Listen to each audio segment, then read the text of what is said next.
Hello everyone. संविधान को लेकर डी.वाई. चंद्रचूड़ ने दिया बड़ा बयान।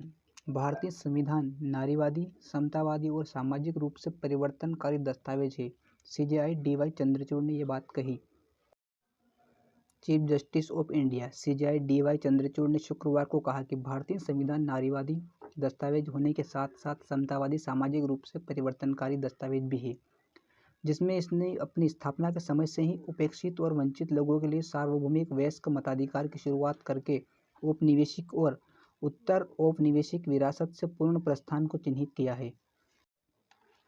उन्होंने गर्व के साथ कहा, सार्वभौमिक वयस्क मताधिकार की शुरुआत वास्तव में ऐसे समय में क्रांतिकारी कार्य था जब इस तरह का अधिकार केवल हाल ही में महिलाओं, काले रंग के लोगों और कथित रूप से परिपक्व परिश्रमी लोकतंत्रों में श्रमिक वर्ग तक बढ़ाया गया। सुप्रीम कोर्ट के जस्टिस ने सार्वभौमिक वयस्क मताधिकार को अपनाने के बारे में समझाते हुए कहा कि संविधान चार्टर का मसौदा तैयार करते समय अपनाया गया था सबसे साहसिक कदम था जो वास्तव में भारतीय कल्पना का उत्पाद है, क्योंकि साधन के आर्किटेक्ट इस बात से अवगत थे कि राजनीतिक समानता के लिए पर्याप्त नहीं होगी। भारतीय समाज के सामाजिक और आर्थिक क्षेत्र में विद्यमान असमानता को समाप्त करना यह संयुक्त राज्य अमेरिका जैसे पश्चिमी देशों के अनुभव के विपरीत है, जहां शुरुआत में समाज में मौजूदा शक्ति असंतुलन और दमनकारी संरचनाओं को स्थापित करने के लिए लोकतांत्रिक तंत्र स्थापित किया गया है। सीजेआई चंद्रचूड़ सार्वभौमिक वयस्क मताधिकार सामाजिक परिवर्तन में भारत के राजनीतिक परिवर्तन का अनुवाद विषय पर 8वां एल.एम. सिंघवी स्मृति व्याख्यान दे रहे थे। इस कार्यक्रम की मेजबानी ओ.पी. जिंदल ग्लोबल यूनिवर्सिटी द्वारा सीनियर एडवोकेट और संसद सदस्य के सम्मान में की गई थी। उपस्थित लोगों में उपराष्ट्रपति जगदीप धनखड़ भी थे, जिन्हें मुख्य अतिथि के रूप में व्याख्यान में आमंत्रित किया गया था।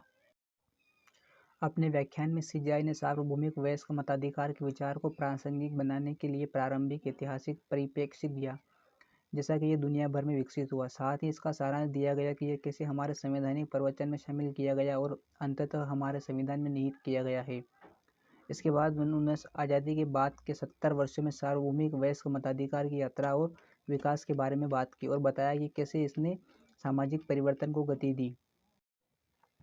फिर उन्होंने भारत के लोकतंत्र को गहरा करने में पंचायती राज्य व्यवस्था की भूमिका और वयस्क मताधिकार और सहभागी लोकतंत्र के बीच संबंधों पर प्रकाश डाला।